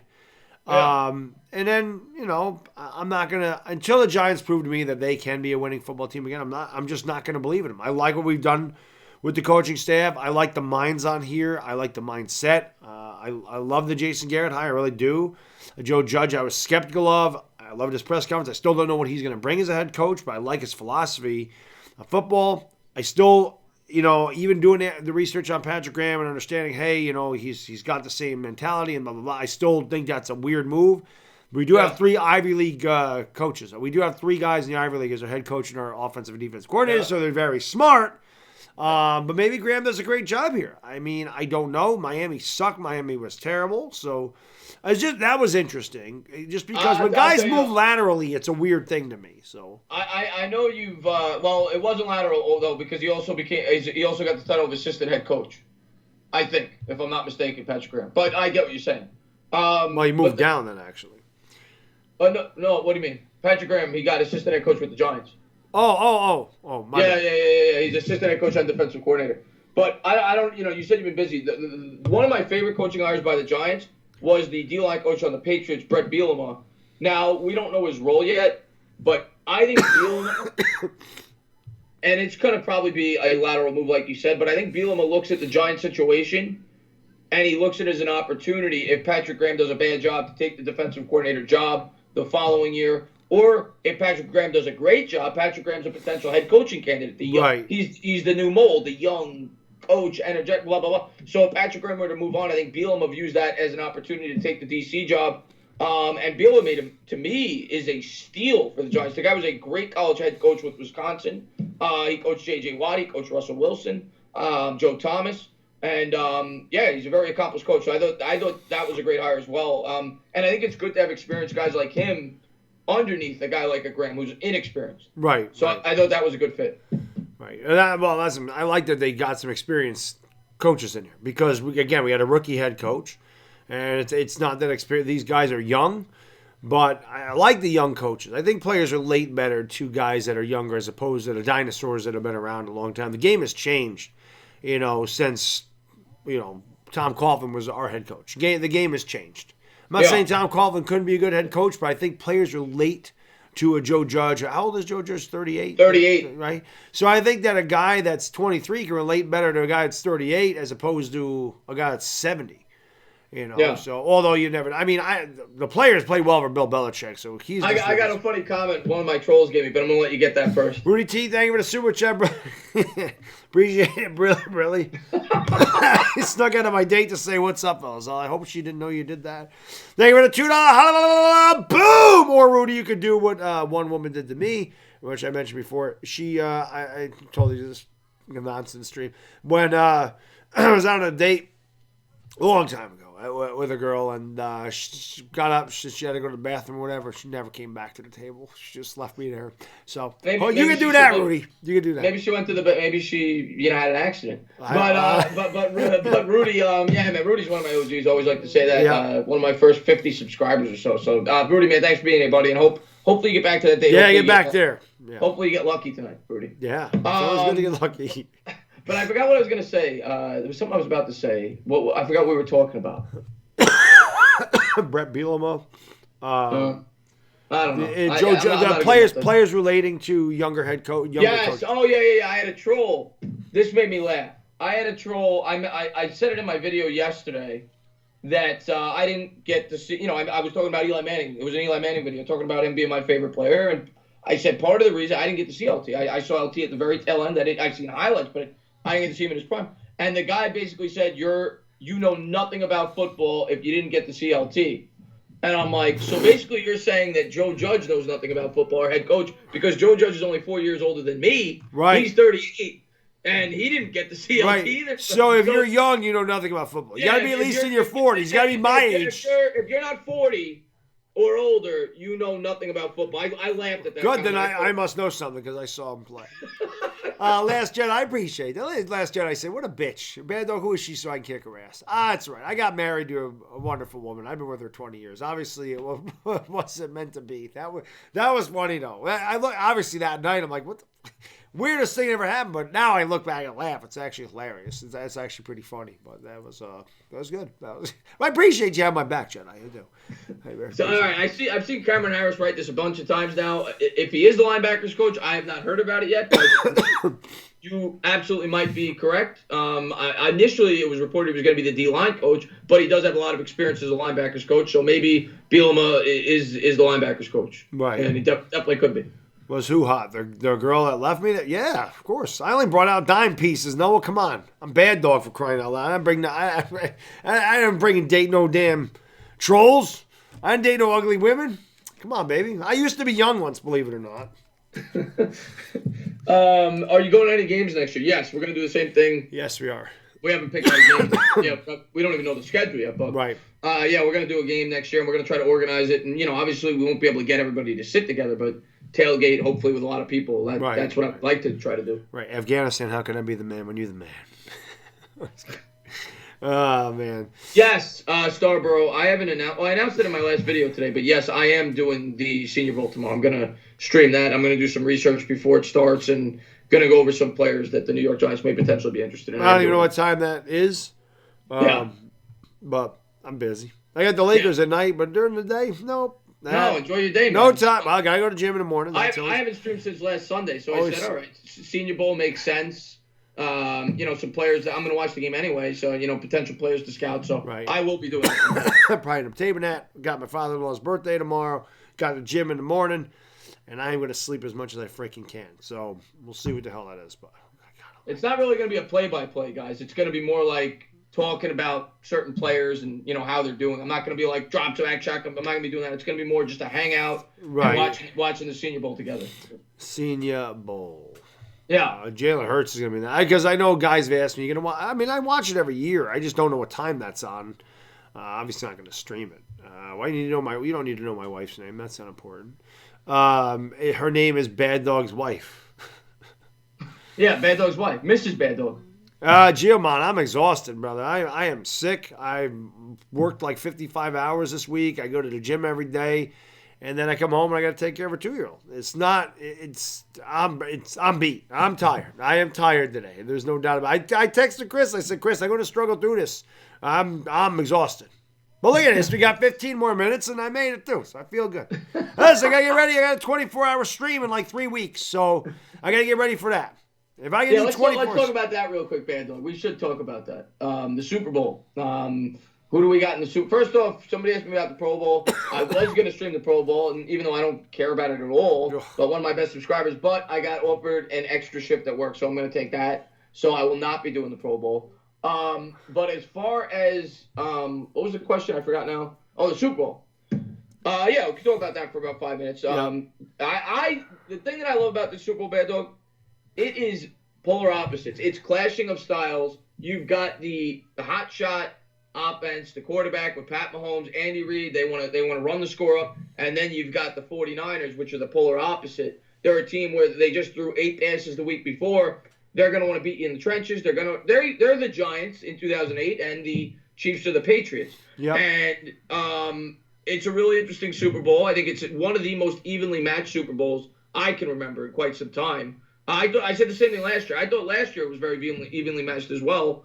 And I'm looking forward to it. I think the Niners are going to win, but I would not be shocked either way. I think it's like a pick 'em, and it's a pick 'em for a reason. Yeah, two definitely. great teams. I'm looking forward to it. Definitely. Like you said, it's a clash of the Mr. Lewis Sr., man. Thanks so much for the super chat, brother. I appreciate it, man. Really, Knicks and Giants falling down. Too bad, Chris. Too bad, Kev. Knicks and Giants are falling down, and I blame the owners. I don't know what song that is, Mr. Lewis. I think it's... Now, let me do this. Okay. Because I don't know. I'm pretty sure it's London. It's Lincoln Bridge. It's London Bridges. Knicks and Giants falling, falling down. Too bad, Chris. Too bad, Kev. Knicks and Giants falling down, and I blame the owners. I don't know. I don't know the second verse of that. Advice for New York: if at first you don't succeed, just give up, you losers. Especially with the Knicks. Now you know why I stream the Lakers, because at least they're exciting to watch. The Knicks. Watching the Knicks is like getting a root canal without any Novocaine. It is hard to watch. I love the New York Knicks just as much as any team that I root for, and they're hard to watch. They're hard to watch. People ask me why I don't stream Knicks games. It's hard for me to sit through those games. It is, and I will stream a few down the stretch, but it is... They're just a really, really bad basketball team. They're a bad basketball team. We're watching Julius Randle just heave up shot after shot. Just awful. They're just bad.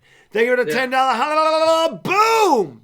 Liquid Wheeler, my most I can curl, talking about a set of 6 reps, not like one curl, is 165 pounds. That's what I can curl for 6 times. But yeah, I think... I agree with you, Pettis.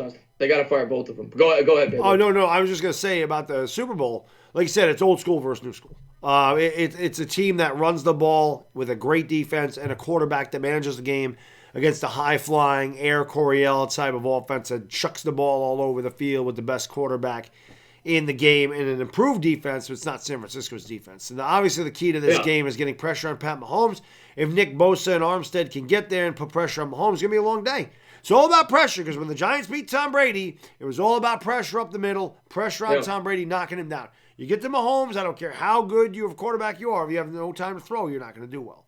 Meanwhile, the Niners can run the ball, they can take time off the clock, and the Titans did do that, but the Titans don't have the horses that San Francisco has, and I think that you're going to see Deebo Samuel have a really big game in this Super Bowl. And I'm thinking about, I don't bet a lot. I'm not going to bet on over-under. I'm not going to bet on who wins.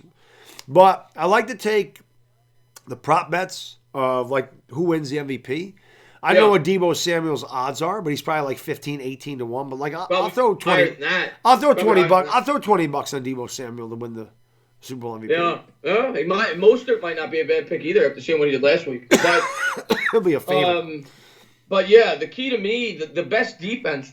I said in my video yesterday or today. I don't know. I do so many, but the best defense for a team like the Kansas City Chiefs is to control the clock. That's and that is the key to me, is if you play a 30-30 game, each team has 30, Mahomes is going to get his crack. Yes, he is. Yeah, I don't care how good your defense is. The Niners, to win this game, have to win the time of possession. They have to win it by a solid margin, 3, 4, 5 minutes. That to me is the best defense to beat the Kansas City Chiefs, the running game of the 49ers, much like we did against the Patriots. Yeah, the first drive we had in 2007 took over 10 minutes. We only got a field goal, but it took 10 minutes. Patriots didn't have the ball barely at all in the first quarter. So 17% of the game is gone before Tom Brady took the field. Super Bowl 25, the Giants had the ball for over 40 minutes against the Bills, won by a point because it kept that high-flying offense off the field. Yeah. So it's going to be a great game. Nikki, 24-hour stream for me is February 15th. I'm off the next week, so I figure this way, it's a Saturday through Sunday. I'll start at Saturday at 9 o'clock, and I'll go through Sunday 9 o'clock. Obviously, I'll do what I did last time. I'll go upstairs. I'll go to sleep, have my wife get me about 1 o'clock, 1:30, then I'll go to sleep at night. But when I did that last year in August, I remember, like, I felt it, like, Tuesday. Like, I was exhausted on Tuesday. Like, I felt it 2 days later. So I'm like, if I'm on vacation, I'll have a week to recover from it. So, but yeah, that'll be here. I already got some guests lined up. And DWG, obviously, my buddy, he hasn't been over here in a while. But it's for his charity, so he'll be over here for a while. I'm sure Chris wouldn't mind coming on. Yeah, I'll pop on. Yeah, him, Philly 500, probably everybody. I BVD. I got Uncle Lou lined up, so I'll do the same thing I did last time.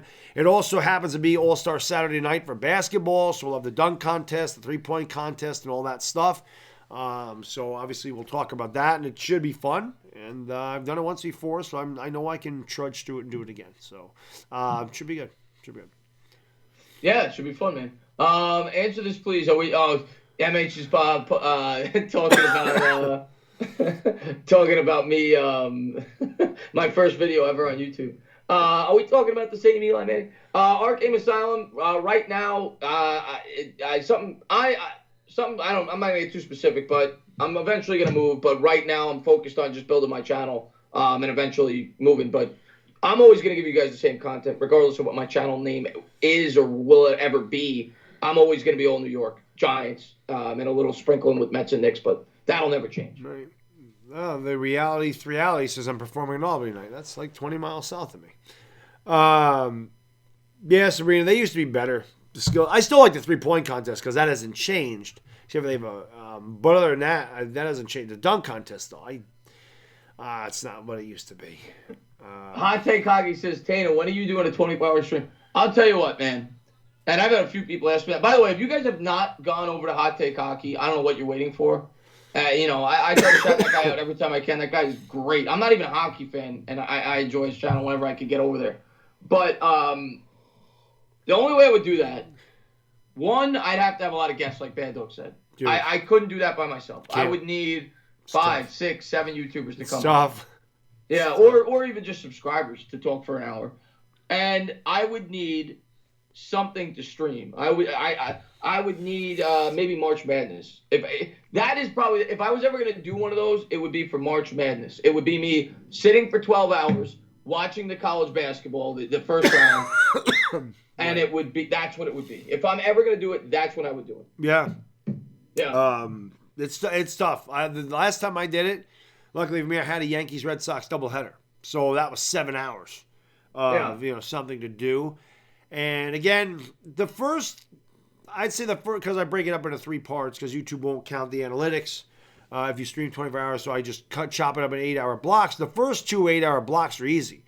Going from 9 o'clock until whatever it was 1 in the morning, that was easy.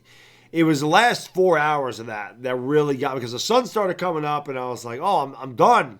And I'm thinking I'm done because the sun's coming up at 6 o'clock in the morning. I'm like, oh my God, I got 3 hours left. 3 hours. Like, that's a long time. That's longer than a basketball game. And I've been up for 21 straight hours. So, they're not, it's not easy to do. It's not. But I would have to, and I'd have to conserve my energy. But like I said, Mike Miranda said 24-hour stream confirmed. Listen, if I'm going to do it, that is when I will do it. Because I watch that all day anyway. I love March Madness. Yeah, it's fun. So I don't know if I'll do 24 hours, but I did that last year where I basically did the whole first day of the first round.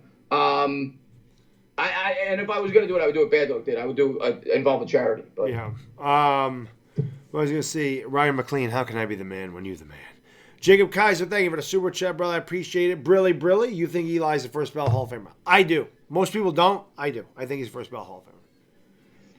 I think that Eli Manning should be. I don't think he will be. I think he should be a first ballot Hall of Famer. I don't think he will be.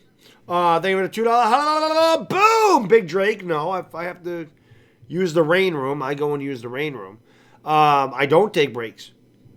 I actually have to eat on stream, which I hate doing. I do not like to eat while I'm streaming. I forgot who it was. I remember my wife got me some protein bars, which is probably, I eat breakfast first.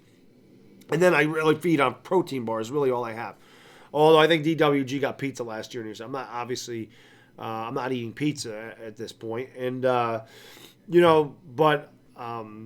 what the hell was I going to say? Oh, I remember somebody saying Bad Dog's really classic because when I would eat, I'd mute the microphone so you didn't hear me chew. Who the hell wants to hear me chew?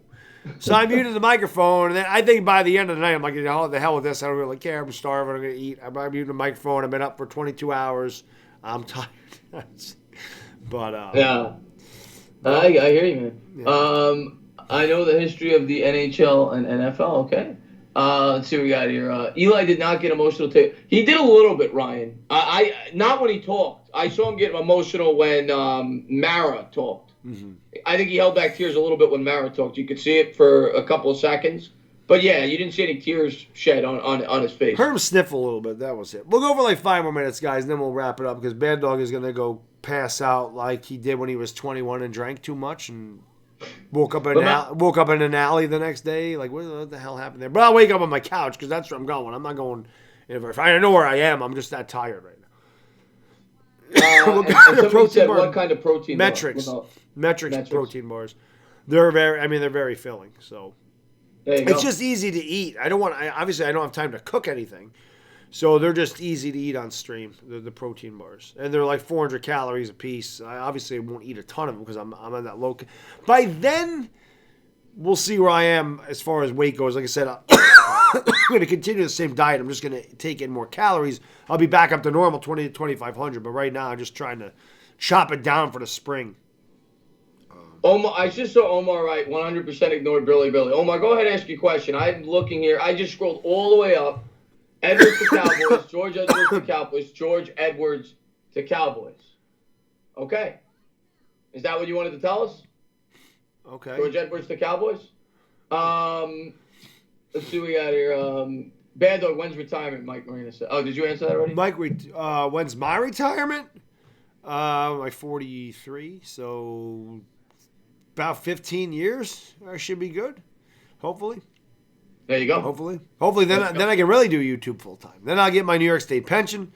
Those Brady rookies are going to be gone very soon because he's probably going to retire. That means I'm going to get rid of all those, and that's going in an IRA, and that'll be part of my retirement too. That actually gets me out a year earlier.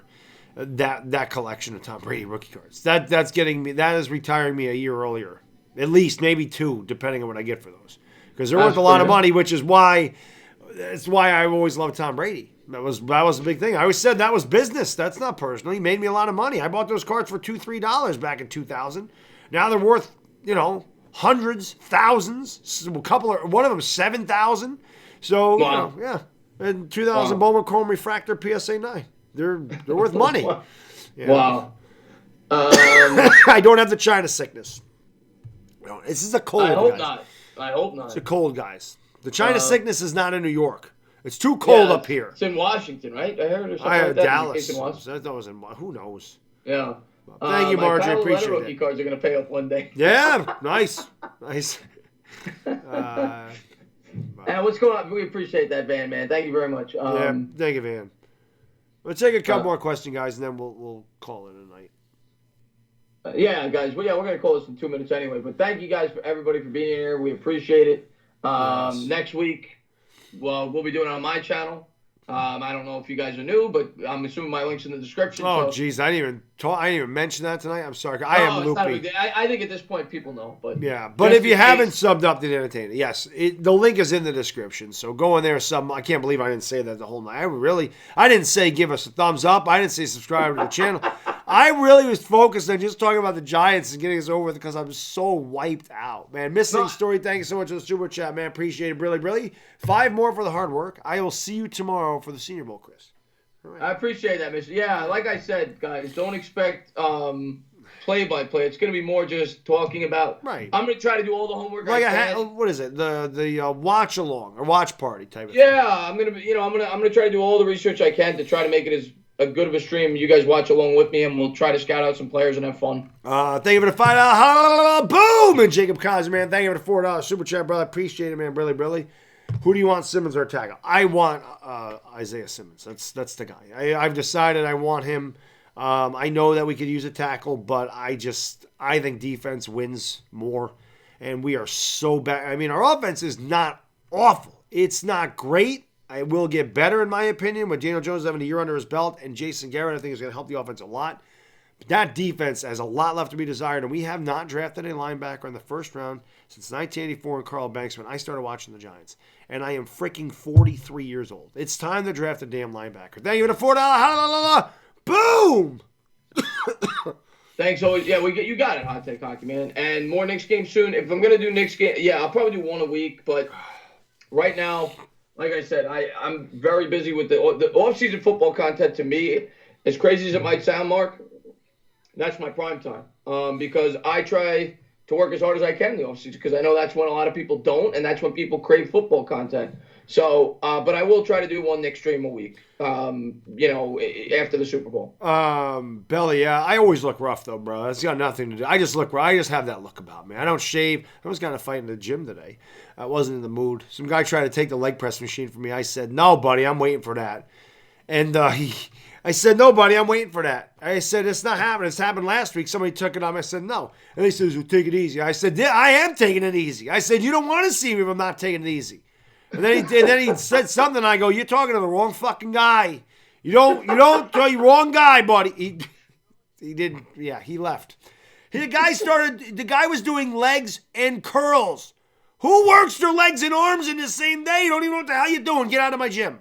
Yeah, no. Look at this. I know what I'm doing. Get out of there. If you're gonna do a muscle with buys, you do back. Yeah, back and buys, chest and try. Or you do buys and chest, because you're working when you do your back, you're working your biceps. It's also your secondary muscle. That's why you do back and but buys, it wears your biceps out. You want to do a pull-push, not a pull-pull or a push-push. So if I ever did that, the only thing I do is biceps and triceps. Every other thing has their own day. Back has its own day. Chest has its own day. Shoulders has its own day. Legs has its own day. And then if I have time, there's one day just for cardio. But yeah, I don't know, man. I wasn't in the mood. I was mad. I was mad at everything. I'm not eating. I'm sick. I'm tired. I'm like, just get out of my face. Ryan Cooney, thank you for the super chat, man. Appreciate it, brother. Really love talking Giants.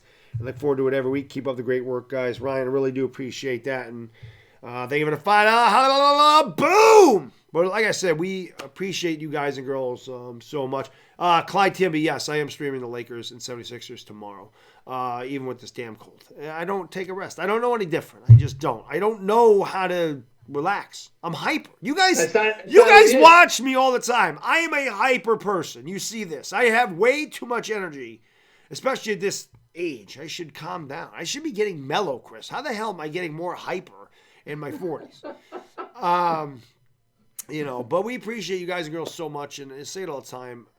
Can't do it without you. This show is awesome. I say it all the time. It's my favorite thing to do on YouTube. That's why no matter how bad I felt tonight, there was no way I was canceling it. We had to push it back. Chris had to work on Wednesday. I actually thought about doing it after the game yesterday, but I was just so tough because I'm not feeling well. I was like, you know what? I got to push it back to Friday. I mean, I thought about asking you to go. It made sense anyway. Eli. Yeah. Well, I didn't know. I mean, I did, but I wasn't even thinking that because he had announced it anyway. But Chris Leon, thank you for the super chat, man. Appreciate it. Brilly. He says, before we end this, let's make a toast to Eli. Toast to Eli. I don't have anything. Vitamin water.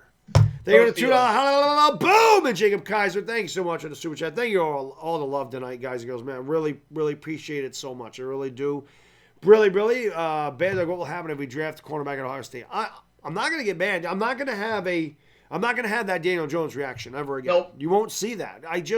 We need so much. If they go Okudah, I'd be like, it's not my first choice, but I'm not going to get mad at it because he's supposed to be the best cornerback in the country, and then you're going to have Baker and Okudah for years to come. You've got your young secondary. So it's not my first choice, but I'm not going to go crazy. Exactly. So thank you for the $5. Boom! And let's wrap this up. Sports player, man. Hey, Baddog. Hey, sports player, we're leaving. We appreciate you for stopping in. Yes, we do. Of course, like Baddog said, always love doing this show. And I'm looking forward to doing it again next week. I'm looking forward to covering the Giants for you, on the show and with the videos and everything else. And, it's going to be a really fun offseason. Like we always say, I mean, we've got a whole new coaching staff. Yep. So I said in my video today, I mean, obviously we got Bridge, we got the drip, but even after that, it's going to be incredibly interesting this offseason to see how Joe Judge and the new coaching staff handles the practices. He harped on that. His entire press conference, he wants to have these crazy practices, get these guys in shape. So there's going to be a lot to cover this offseason. I'm really looking forward to it. It's a whole new regime, obviously, now that Eli has officially moved on. And, we start fresh next year, and we're going to be here for you guys all offseason for the next 6 months or whatever it is, before we get back to September. So right.